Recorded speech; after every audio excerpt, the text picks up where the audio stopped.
So what do you guys think about Philly cheesesteaks tonight? I think it's an awesome idea. We're going to do it our way. We're going to do the authentic cheesesteak for Phillies, but we're going to add us a little bit of peppers and mushroom, which is not really the authentic way, but some do it. And we are doing it tonight.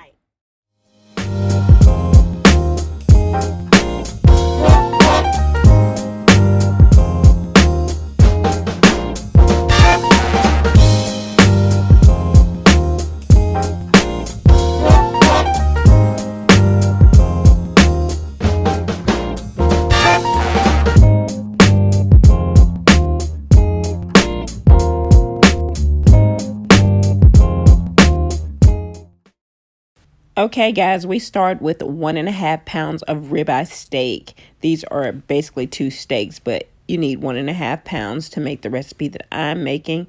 And I am going to take these and I'm going to wrap these in saran wrap. And then I'm going to freeze them for about 35 to 40 minutes to make it easier to cut. So freeze them first before you begin slicing. Next, I have half of a yellow onion and I'm going to slice these. And you guys can slice them into medium-sized chunks or smaller chunks, however you like your Philly steak and cheese. But I like mine in medium-sized wedges, so that's exactly what I did. So I sliced these and then I chopped them into medium-sized wedges because I just like that bite when I bite into my steak and cheese or Philly steak and cheese, and I like to bite that onion. So that's basically a preference of your own. So once you have your onion chopped completely, I used a whole green pepper and I'm going to slice this into just slices, not chunks or cubes, just slices to go inside. I have half a cup of mushroom and I am going to also saute all of this together. So I have probably about 3 tablespoons of Worcestershire sauce, and in this cup I have garlic powder, onion powder, pepper, salt, and roasted garlic powder that I used in mine. So some people don't use the garlic roasted powder. And again, that's half a cup of mushrooms, sliced mushrooms. So I have all of my vegetables cut and ready to go into my pan to saute with my ribeye steak. So you guys can cut this to your desire and get ready to saute with your steak. But before we do that, we're going to go ahead and get our potatoes in the oven for our homemade French fries. So I used 2 yellow or rusted potatoes, and I'm cutting these down into 4s, and I'm just going to slice them into the potato slices. Some people like to peel theirs, but I don't. I just wanted the skin on mine, so I left it on, and I'm slicing these into little potato wedge slices. So you guys can peel those if you like and just cut them into smaller pieces if you want, but however you want to make your homemade potatoes or French fries or wedges or whatever you want to call them.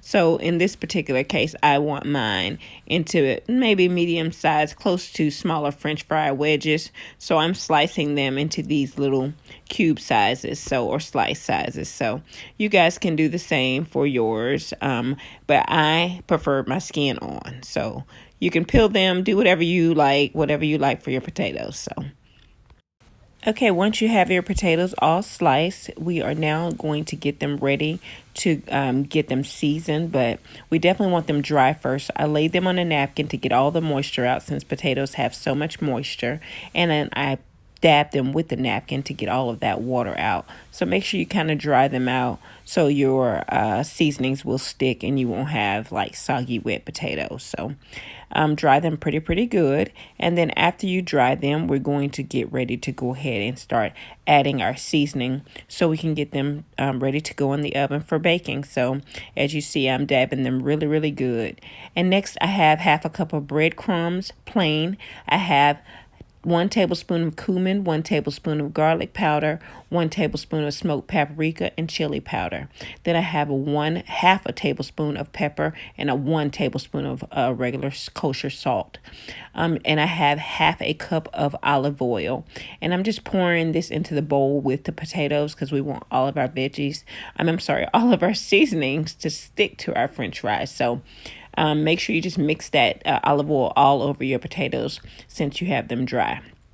So what we're going to do is take our salt and pepper and add it into our seasoning, and we're going to mix all of this together before we begin to sprinkle it over our potatoes, just so we can have everything mixed together, and then we're going to use a little over half of this cup of the plain breadcrumbs, and we're going to save a little bit because we're going to need it shortly. So you're just going to mix all of this together and save that little bit for reserve, and mix this bowl of seasoning together before we begin to sprinkle it on our potatoes. So make sure you just want all your seasonings mixed. You don't want one particular seasoning all over one side of the French fries, and then the other seasonings don't touch the French fries. So get them all mixed up together before you go ahead and get ready to add them into the pan.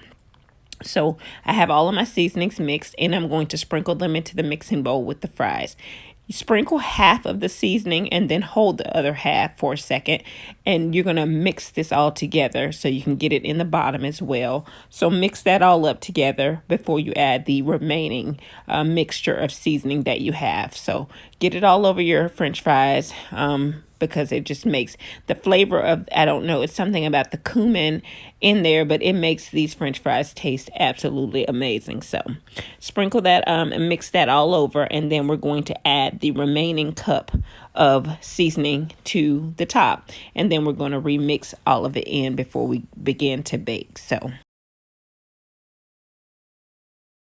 okay, since we have half the mix in, we're going to finish stirring this up, and we're going to add the remaining cup of the mix and pour that on top, and make sure you coat the fries that do not have seasoning on them, so we can make sure all of our French fries have the perfect seasoning on them.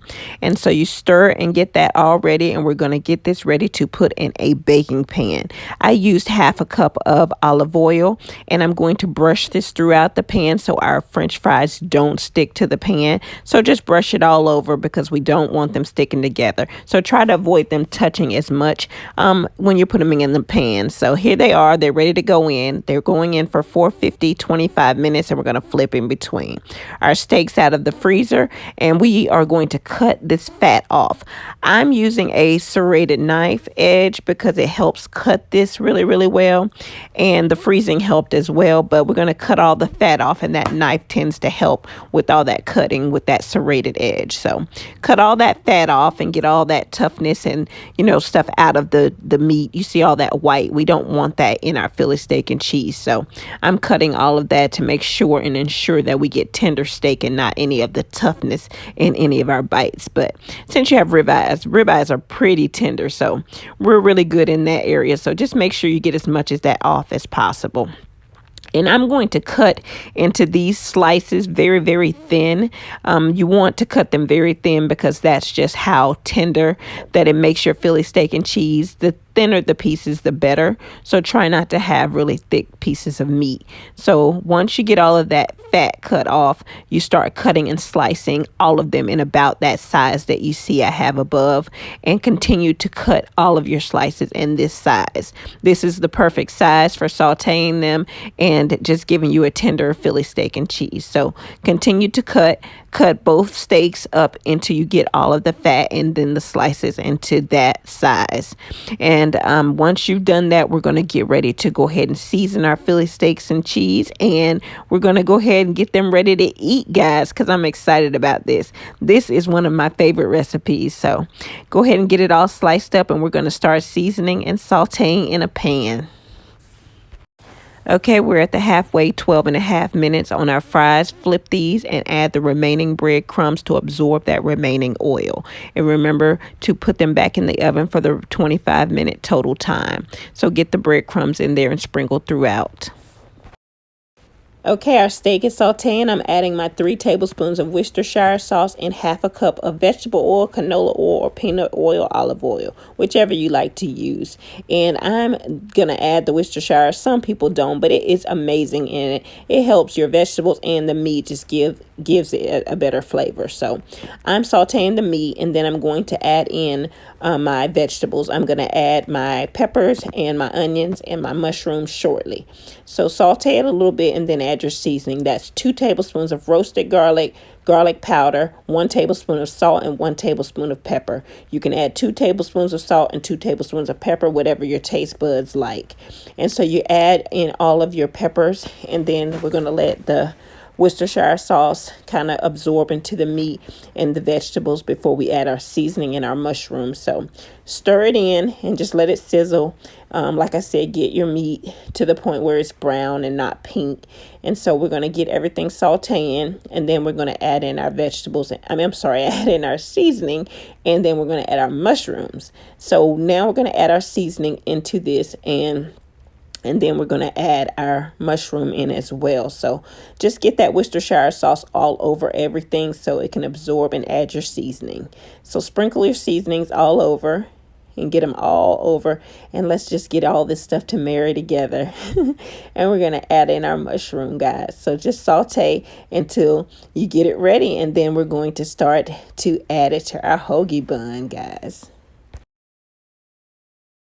Okay, it's almost done just like we like, and now it is. We are ready to fill our hoagies. 15 seconds in the microwave to soften your hoagie, and now I'm going to fill it. And some people put their cheeses in the pan, but I'm filling it in the hoagie just so you guys can see kind of what all this deliciousness looks like in a hoagie. So you can put it in the pan. You can use provolone cheese, which I'm using today, or you can use white American cheese, whichever one you like. I think they said the hood Philly way is the white American cheese. So I am using provolone cheese, and I'm going to put mine inside the bun so you guys can see it.